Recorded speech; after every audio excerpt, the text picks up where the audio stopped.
Uhud berada di sekitar sini. Ini adalah medan perang Uhud. Semuanya di sini ini adalah medannya perang Uhud. Kenapa diyakini oleh para pendapat bahwa di sinilah medannya perang Uhud? Rasulullah berpesan waktu perang Uhud, siapa-siapa saja yang gugur di medan Uhud, jangan jasadnya itu dipindah ke tempat lain, harus dikuburkan di situ juga.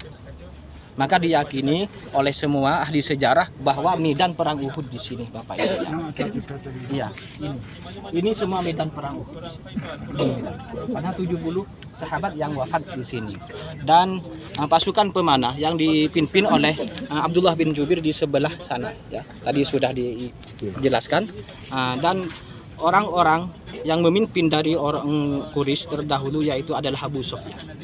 Dan panglima pasukan kuda yaitu adalah Khalid bin Walid. Khalid bin Walid itu sangat gigih. Ketika perang terjadi, pada awalnya itu dimenangkan mutlak oleh kaum muslimin, meskipun tidak setimpal. Musuh dengan lawan tidak setimpal. Musuh dari kaum muslimin itu tidak setimpal, jumlahnya 3.000 sedangkan kaum muslimin itu 700. Dan awalnya itu 1.000, namun orang-orang munafik itu membelot ketika di perjalanan. Akhirnya posisi langsung dipimpin oleh Rasulullah SAW yang memimpin langsung perang Uhud. Ketika perang terjadi, awalnya dimenangkan, itu Rasulullah pasrah kepada Abdullah bin Jubair, berpesan seperti yang sudah saya ceritakan tadi, bahwa apapun yang terjadi jangan sampai beranjak dari Jabal Rumat. Ketika perang terjadi, alhamdulillah dimenangkan oleh kaum muslimin, sehingga kocar-kacir dari kaum Quraisy, sehingga barang-barangnya, harta-hartanya ditinggalkan di sini. Pada kabur semuanya. Ghanimah, yakni harta rampasan itu berada di sini, Bapak Ibu, diambil oleh kaum muslimin. Kenapa?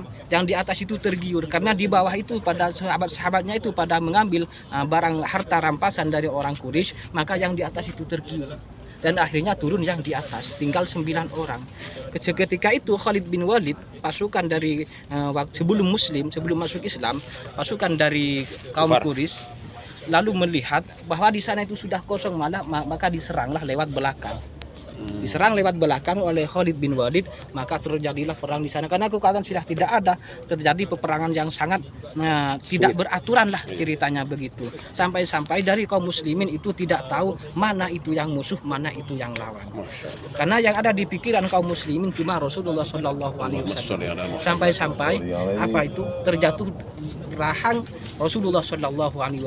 Di rahangnya Rasulullah terjatuh sehingga Rasulullah itu hampir terbunuh, lalu diselamatkanlah di sana. Di bawah di kubu sana. Iya. Terus Bapak Ibu yang dirahmati Allah Subhanahu wa taala. Setelah terjadi perang Uhud, sekitar 43 tahun kemudian perang Uhud, seperti barusan yang disampaikan oleh Bapak Yai, bahwa jasad dari para syuhada itu utuh dan darahnya itu masih segar. Setelah perang terjadi banjir yang sangat besar, maka terangkatlah semua jenazah para syuhada Uhud di sini. Terangkat semua. Yang dikenali itu menurut ahli sejarah 2, yaitu Sayyidina Hamzah dan Mus'ab bin Umair. Lalu karena yang dikenali 2, maka dikuburkannya seperti layaknya orang meninggal umumnya, maka dikuburkan di depan kita ya Bapak Ibu ya. Sayyidina Hamzah dan Mus'ab bin Umair. Sedangkan yang lainnya itu sudah tidak dikenali lagi identitasnya, maka ditaruh di sebelah sana. Yang 70 itu ya? Iya, yang 68. 2 di sini, Pak. Iya. Terus yang 2 di sini, Sayyidina Hamzah bin Mus'ab bin Umair. Ketika itu terjadi banjir yang sangat besar, orang Madinah ini semuanya ini pada datang ke sini, ingin menyaksikan para syuhada Uhud. Dan apa yang terjadi benar dikatakan Bapak Yai, bahwa tubuhnya itu masih utuh dan darahnya itu masih segar.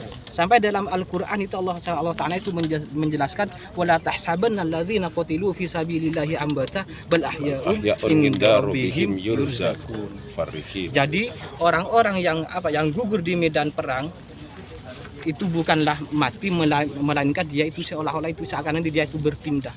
Dan berpindah itu dengan segala rizki dari Allah. Dipenuhi kebutuhannya oleh Allah dengan rizki begitu. Di mana mereka itu hidup Kata sebagian ahli pendapat itu mengatakan bahwa beliau itu berada di taman-taman surga, berada di dalam polok burung hijau. Ketika burung-burung hijau itu di taman surga itu memakan makanan yang berada di surga, maka para syuhada tersebut juga menikmati makanan-makanan yang dari surga.